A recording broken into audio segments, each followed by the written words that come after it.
जब कल आए, आपने देखा सर्किट हाउस से भी मुझे निकाल दिया, तो फिर रात में मैं कहीं और जाके रहने के लिए मैं चली गई। Anyways that's not the point. मेरे जो 2 PSOs हैं जिनकी रिस्पॉन्सिबिलिटी है मेरी सिक्योरिटी, उनकी कोई गलती नहीं थी, रातों रात उनको सस्पेंड किया।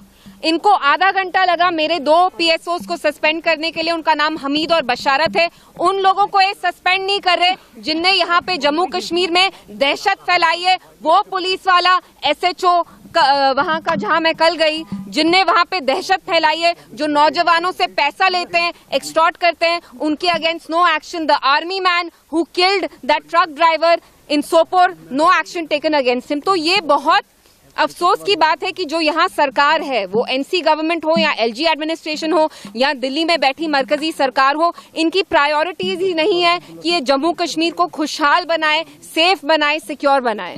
देखिए, वो मेरे से बहुत बड़े हैं, बुजुर्ग हैं, लेकिन शायद वो भूल रहे हैं कि उनके अपने बेटे, कल जब मैं कठुआ गई सुबह के 6 बजे, मैं रात को निकली चोर की तरह श्रीनगर से, उनके बेटे को, जो आज की डेट में यहाँ के चीफ मिनिस्टर हैं, हमारे चीफ मिनिस्टर हैं, उनको कल कठुआ पहुंचना चाहिए था। उनके बदले हम गए।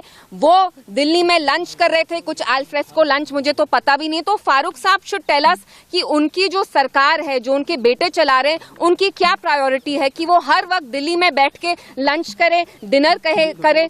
हमने देखा बुढ़ाल में लास्ट मंथ जब राजौरी में फूड पॉइजनिंग के केसेस हो रहे थे, तब भी ओमर साहब दिल्ली में बैठ के डिनर होस्ट कर रहे हैं। कल उनको पता नहीं था, लेकिन जब वो लंच कर रहे थे दिल्ली में कहीं 5 स्टार होटल से ऑर्डर करके, बहुत 500,000 किलोमीटर दूर एक लेडी है 25 साल की, कठुआ में, जो विधवा हुई है, जिसने 5 दिन से एक निवाला तक नहीं खाया। लेकिन ओमर साहब की प्रायोरिटी क्या है? दिल्ली में बैठ के लंच करना, दोस्तों के साथ लंच करना। This is not fair.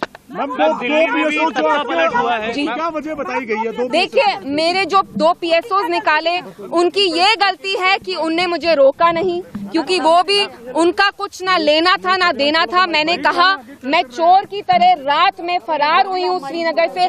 आप लोग मुझे जानते हैं, मैंने यहाँ प्रेस से बहुत बार बात की है। क्या मैं कोई देशद्रोही हूँ? क्या मैंने आपके साथ कभी कोई बदतमीजी की है? क्या मैंने यहाँ कोई लॉ तोड़ा है? मैंने कानून तोड़ा है? क्या मैं बैंक लोन डिफॉल्टर हूँ? क्या मैंने हवाला किया है? मैं चोर हूँ? नहीं।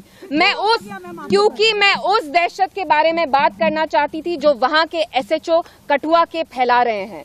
वो वहाँ छोटे छोटे लड़कों को उठाते हैं और उनसे पैसे लेते हैं, और इन लड़कों को टॉर्चर किया जाता है। मुझे बताया गया कि मक्खनदीन साहब को जब रिलीज किया, 4 किलोमीटर वो पुलिस की गाड़ी में थे, निकाला उन्हें, 4 किलोमीटर पैदल चलाया टॉर्चर करके, और जब उनने पानी मांगा, पानी का उनको एक घूंट तक नहीं दिया। मैम, दिल्ली में जो तख्ता पलट हुआ